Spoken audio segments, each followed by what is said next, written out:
play the intro? It's going right now. The intro's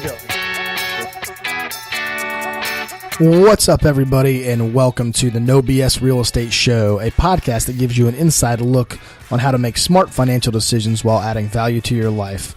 I'm Matty Miller with ERA Real Estate, alongside my co-host and real estate investor extraordinaire, Ryan Robbins.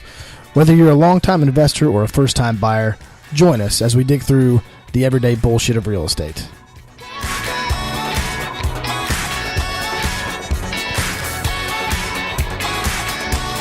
Coming off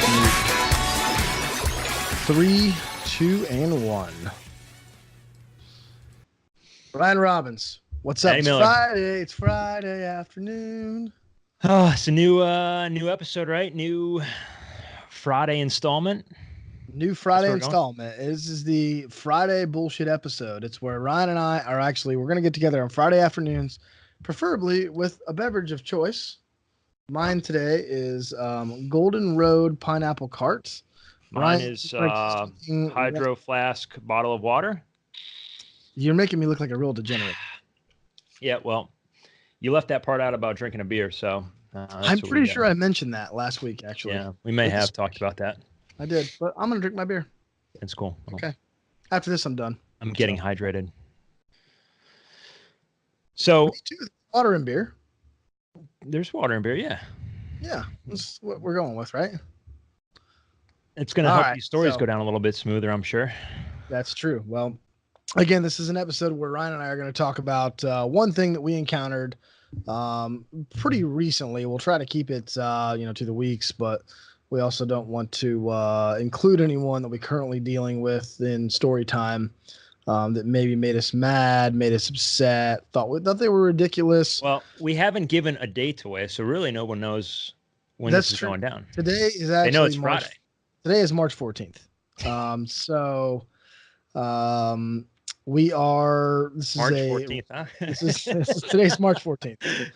So we're actually going to come with an episode talking about things from the week of March 14th to March 7th, or March 7th to March 14th. So anyway, moving on.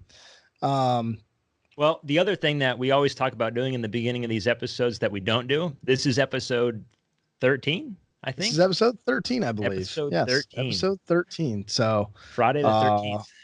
Weird. yeah, well, it's Friday. Our first Friday episode. But it's Friday the 14th, though. That's the Yeah, problem. but it's our 13th episode. I'm waiting for somebody to look at a calendar. you just made the day up. So Yep. So happens. Anyway, moving on. So I want to talk today about what do you do when you're showing investment property and you encounter a squatter inside of an investment property, which for some markets, maybe that doesn't happen. For some areas in Jacksonville, i.e. your Riversides, your Arlingtons, your North Sides, some of your West Sides. It could happen anywhere, to be perfectly honest with you. Anywhere where there's a decent amount of homeless people that congregate in those areas, it can happen. It's happened to me. I think this is the third time, but I recently just did the one this week where an investor of mine, who I've been working with for quite a while, he's got a couple property management deals with us. And he was like, "Hey, I want to go look at this property." And I'm like, "All right, cool." So, hey, let's go look at it. It's this weird, like, commercial property over in a C to D class neighborhood. So C class probably. Just location of it's really weird. It's funky. It was a commercial. It definitely looked like it was a commercial building at one point. But now it looks more like they converted. It was commercial. They converted it into residential. It was multi-zone for sure. So it looked like the bottom was an office and the top had 2 residential units in it. Really, really low priced. It was actually on the MLS. So I kind of assumed that there was some issues there. Major issues, I mean. So that being said, we agreed to meet over there at a certain time in the afternoon. And I was actually running a little bit late because I was wrapping up a meeting, but that's neither here nor there. But I did have some good buffalo wings for lunch. So that being said, Hurricanes Grill, shout out. Which there's a lot of those in Florida. Sponsor one. Well, sponsor. That's not a plug, by the way. I'll just say if it was, it'd be great because I'd love to get free wings and beer. So moving on, met him over there and we went through the bottom half of this unit, which was weird because it said it was like 7 bedrooms and 5 bathrooms. So it was a 7-5. And I'm like, so we walk into the front door, and the front door is like a glass front door, and it looks like it was set up as like it was the receptionist area. And then there was 4 doors off of that one room that were all set up. And the house was trashed, man. It had plumbing leaks in the ceiling. The carpet was absolutely disgusting. The smells, I don't even want to think about where the smells came from. That's not even a start. It had like a half kitchen in it. There was holes in the wall, just really, really, really beat up. So we're like, all right, well, and then there's this massive garage on the back. That's basically like you could fit like 6 cars in if you really wanted to. It looked like somebody, like there was a contractor that maybe had the office downstairs that had, let's say they had 2 work trucks they parked in it and a bunch of room for supplies is what it looked like. Because there was 2 bays, but it was huge. It was way oversized. So we decided that we're going to go up to the upstairs units and check those out. So meanwhile, I got this I pulled the keys out of the lockbox, and there's 1 key, there's another key, and then there's like 6 of these like padlock keys. And the front door was on a padlock, but there was a lockbox there too. So the lockbox had all the padlock keys inside of it. So we go up to the unit, and I should have known against my better judgment that anytime a house is unlocked, don't go in.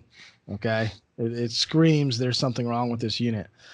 So we go in there, and, I yell and he yell, and we're both pretty large individuals. So it's not like we're really worried about it, but you never know what you're going to encounter. So we walk in and say, hey, anybody home, anybody home, anybody home, whatever. And we walk in, we're looking around, and I walk to the back bedroom without him, and he's up front in the front part of the unit. And I walk in, and I look to my left, and there's this homeless guy there just sacked out on, I couldn't even tell you what he was laying on. He was on the floor. There was a bunch of junk around him. And I just all of a sudden looked, and I went, hey, what's up? Only reaction. Hey, what's up? That was it. That was all that came out. And I was just like, he looked at me and he just stared. And I'm assuming he was probably on drugs, as most probably homeless or squatters are. Scared out of his mind, I would imagine. Scared as shit. Yeah, scared as shit. And I just walked out, and I said, and my investor says, hey, what's up? And he thought I was talking to him. And I was like, and I walked back, and I just walked out, and I said, let's go. And he's like, what's wrong? I'm like, there's a squatter back there. Definitely just looked at me a little strangely. And so we go over, look at the other side. When you say squatter, he wasn't physically doing squats, was he? No. He was not working out. Okay. He was in the property illegally, with a lot of trash / rubbish around him, just looking for a place to hang out. So that, so that was fun. So my question is, have you ever been in that situation, looking at a property and encountered a squatter? And what do you do in that situation? Because it's happened to me 3 times. And most of the time, one time it was on one of my rentals, and they had broken in the back door, or the back window, actually. And I walked in and just said, hey, you're not supposed to be here. This wasn't my listing, obviously. This is my rental. This one that I'm just talking about previously was a listing we were looking at. So there was 2 different, kind of things. So on the rental one, I actually looked at her and her husband, assuming, or boyfriend or whatever. And I said, hey, you guys aren't supposed to be here. You need to be out when I come back tomorrow. That's a whole other podcast. So on how that one came out, Chad gets involved in that one. And there's maybe we got to bring him on for that. We may have to. It's a really good one though. It's a great story. So I've actually encountered the squatting situation a few times. People breaking into houses, trying to stay cool, stay warm, whatever the situation may be. So my question to you was, what would you do in that situation? I would probably freak out in a scared, little boyish way. Well, it makes your heart rate go. There's times where I'll walk through a property. I look at a lot of properties by myself. As you know, sometimes you're going to go to a property, you're not going to be showing somebody. You're just going to be viewing it for either a personal investment or for an investor you're working with. So I walk through properties quite frequently on my own. Generally, I carry some sort of protection. Yeah. Okay. That's my question. So that makes me feel a little bit better. Every now and then I get caught out and I haven't brought my, personal protection for the day. And that said, I walk into a property very cautiously. I'm opening bedroom doors, hoping and praying nobody jumps out. I'm not a scary Look movie in type of guy. my Oh, I I'm hate scary I'm movies the type of with a guy I want to passion. throw a comedy on. So I walk Yeah. through an empty house that's got no electricity on, no nothing, and I'm thinking horror movie, and I'm the Yeah. main I'm thinking star here. Texas So Texas Chainsaw Massacre, yeah, volume proceed with 3. caution. That I err on the side of caution. I'm a lover, not a fighter. So I will run and As am I. scream and As and am I. and cry tears. It So really just caught me. And most of the time it happens, it just makes your heart race because you're just yeah, not used to it. And it's like, it's kind of like an animal jumping out of the bushes at you. Just it I'm not sure. scares you. It's one of those things where 9 times out of 10, you're probably not going to have any sort of interaction aside from, oh, shoot, you're not supposed to be in here. But your brain always is going to jump to like, oh my gosh, are they going to attack me? Or do they have a gun or a knife or They have something fun that or they're, something. and that's Yeah, what yeah. my biggest fear is. You never truly know who you're walking in on and what they may be trying to protect. Without a doubt. It's always scary. So if anybody's got any good stories about encountering squatters that actually listen to this episode, let us know because I'd love to hear them. And we may talk about them on our next Friday BS show, the Friday bullshit show, as we're dubbing this. We'll So dig into squatters sometimes because squatters have squatters' rights, heights we believe it or could talk not. If about. they, That could be a real episode. yeah. So I actually just because they do have rights at a certain extent, I actually called the agent and let them know that their squatter was there, and she goes, "Oh." She says to me, she says, "I thought we got rid of him," and I said, "No, he's back. He's still there." She goes, "All right, well, thanks for letting me know." So apparently he's been taking residence at this place for a while. So anyway, but moving on to you, what is your bullshit story of the week? Bullshit story of the week. All right, here we go. Not everything in real estate is rainbows and butterflies. I had a deal fall apart this week. Believe it or not, that happens more often than people believe. So the short and sweet of it, it was with an investor on an investment property. We had made an offer. Every offer can be negotiated differently. We had a binder deposit that was due within X amount of days and an inspection period that was due, that gave us an out as well. Was Binder standard 10 days for Florida or extended? It was less than 10 days for an inspection period. So okay. It was, again, trying to be a little bit more aggressive on an offer. Gotcha. That said, although this investor is experienced, they did not send a binder in, and they're not from around here, so it wasn't something that they could go physically drop off. It was going to have to be wired in. It never got wired in, even though we had followed up a few times. And unfortunately, never got wired in at all. We missed the cancellation. It all stemmed from some lender issues that the lender that he was pre-qualified with ended up dropping a program very soon after we went under contract. Generally, actually, it happened within a few hours. So timing was not ideal, to say the least, and ended up missing the cancellation time frame. Well, short and sweet of it is, we got into it, myself and the other agent, over a binder dispute. They wanted to, take the binder. Fortunately, there was no binder ever sent in, even though we had followed up. We had tried to make all necessary arrangements to get the binder in. It was never submitted. And again, the cancellation was submitted a day late. So just for our listeners out there, as soon as the binder doesn't get in there in the allotted time frame that it's amount, the deal is already fallen out of contract. correct. So the fact that the other agent is trying to go after the binder, and if you're watching the YouTube video, you'll see my air quotes because the binder did not exist. So therefore, when you didn't turn the binder in, the deal was dead. Okay, on that. So and that's the fact that he's trying to go after it still is this still an ongoing thing. It's still, we're still in limbo right now. 2 months ago, 3 months ago. This was from 3 months ago? We don't know when this is from, Matt. The 15th of March, the 14th of March. Where are we? What month is it? That's a good point. I think it was just from December. Which day is it? I have no idea when this was from. That said, yeah, it's still in limbo right now as we speak, and they're trying to go after a binder that essentially is not there. That happens. What do you do? Meh. To your point, should have continued to follow up. I should have alerted. The deal's dead. I should have alerted the agent. At the same time, if you have a seller, that's part of your duties as a seller's agent, as well as to follow up and make sure binders are in. So probably a ball drop on all ends. Either way, the contract is null and void at this point. Long gone. There's no money to go after. So, yeah, that was a couple days worth of back and forth that capped off my week. Fantastic. Can I go with one more? Go for it. All right. So this was a normal deal. Okay. Normal buyer, normal seller. This particular person was, I wouldn't say friend, but more of an acquaintance. But anyway, we negotiate back and forth on this house, and there was a seller credit that was supposed to be on the lender. This was my mess up. This was my mistake. And I will take full responsibility for this. So we're going down, and there's a seller credit. Let's call it $3,000, whatever. Okay. And that wasn't the amount, by the way, just in case you just wanted to know, it was more than that. So this is even worse. So moral of the story is the seller credit was all based off of the inspection report that we did. Okay. So we did the inspection report. We negotiated on a roof. Okay. The roof was older. It was probably still in good shape. We were good to go. Right.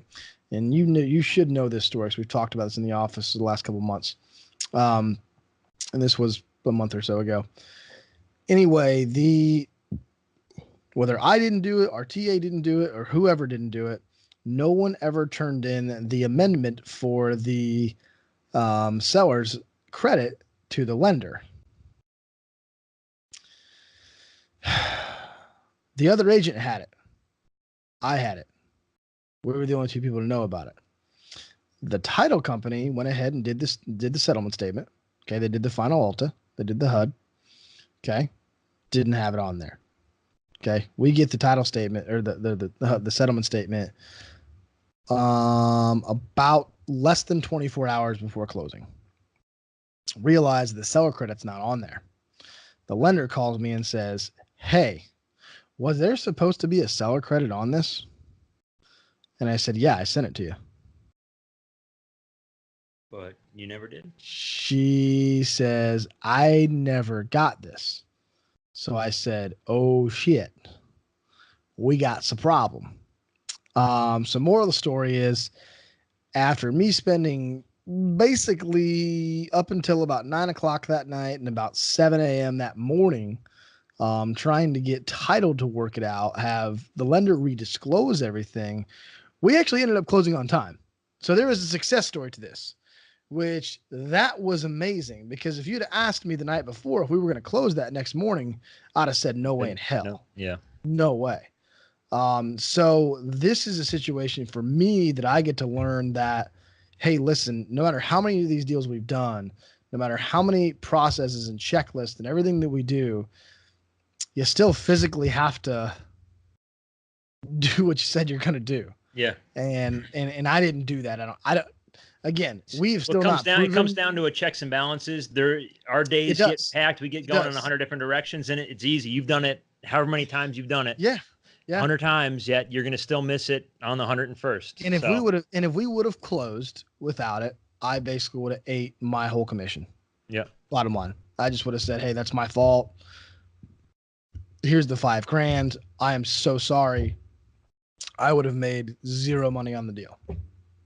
So we are not perfect. Ryan and I will be the first people to tell you that we are far from perfect. But I think that the thing you take out of this is, it takes a pretty big man to admit that you're wrong. And I did that to not only my buyers, I did that to the lender, and I also did that to the other agent. I said, it was on me. I said, that's my fault.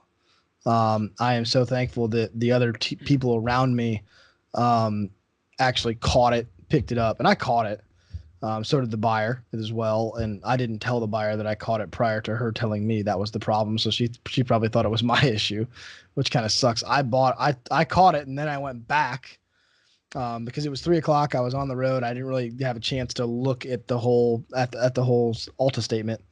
And it was just one of those deals that I was like, oh my gosh. And then the seller tells her, she's like, honestly, Matt, she's like, every time we ever close on a house, something goes wrong. It's me. So she tried to blame it on herself. And I was like, well, at least somebody else is taking the burden off here. There's a lot of moving parts in real estate. That's why you got to have a good team around you. And Yep. look, Yep. if you missed it on the front end and the title company, the lender, whoever caught it on the back end, that's the part Well, we caught it before closing, obviously. So that was huge. So, and that's something that, so the actual amendment was obviously an amendment. So it wasn't on the original contract. So that was the deal, is the original contract didn't reflect what actually was on the settlement statement. So your story there reminded me, not that I'm not going to go into it now because we could go back and forth on horror stories. I'm going to save it to next week on one that happened quite literally as I was driving to closing. That ended up costing me some money. Not an issue of ours as the agent, an issue on the lender, but like anything else, to your point, you're gonna give it up part of your commission to get the deal to happen. If it's your fault, you're gonna do that to get a deal done anyway, to help out a buyer or seller in that situation as well. So especially when it's your fault. I mean, you gotta do what's right for the client. So I think the moral of this story is life is stressful, real estate's stressful. I wore a shirt for this occasion, Matt. I actually had the best. Do more of what makes you happy. Are you eating cupcakes? Is that what makes you happy? Cupcakes make me happy. Cupcakes do make me. You know what makes me happy? Pineapple Cart by Golden Road makes me happy. I haven't had one of those. Oh, really good stuff. It's pool drinking beer. Very good. Very very light. Tasteful. It's summertime. We should do the Friday bullshit. We could do one by. We could do it by the pool. Yeah, we can do it by the pool for sure. So that may be next Friday. Maybe in the pool. That'll be the challenge. Mic'd up in the pool, and we have to not get electrocuted. With video? Yeah. Okay. I don't know. We can make that happen. We can make that happen. With the dogs. We're gonna have a pool party. Yeah. All right. Special guests. Let's do it. All right. You got anything else? That's it. Enjoy your weekend. You too, man. Stay thirsty. Stay thirsty, my friends. Stay thirsty, my friends. All right. Well, we are officially on our way out here. So, like, you're talking on the outro now. No.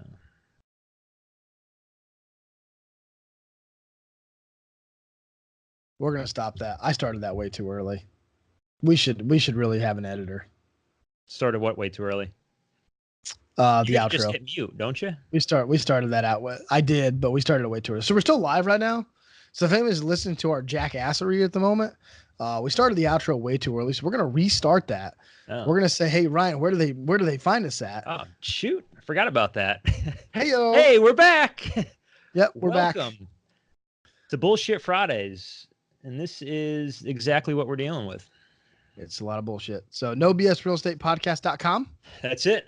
That's all they need to know. Go over to the contact us section, all of our social medias, emails, whatever you name it, we got it. It's on there. All right. Legitimately, we're going to start the outro. See you guys. Enjoy your weekend. See ya. Thanks for listening to our podcast. If you enjoyed this episode, there's a few things I'd like you to do. Subscribe, leave a review, and head over to nobsrealestatepodcast.com where you can connect with Matt and I on all of the platforms we're on. Also, if you could do us a favor, leave a message letting us know what you enjoyed about the episode and what you'd like to hear about going forward.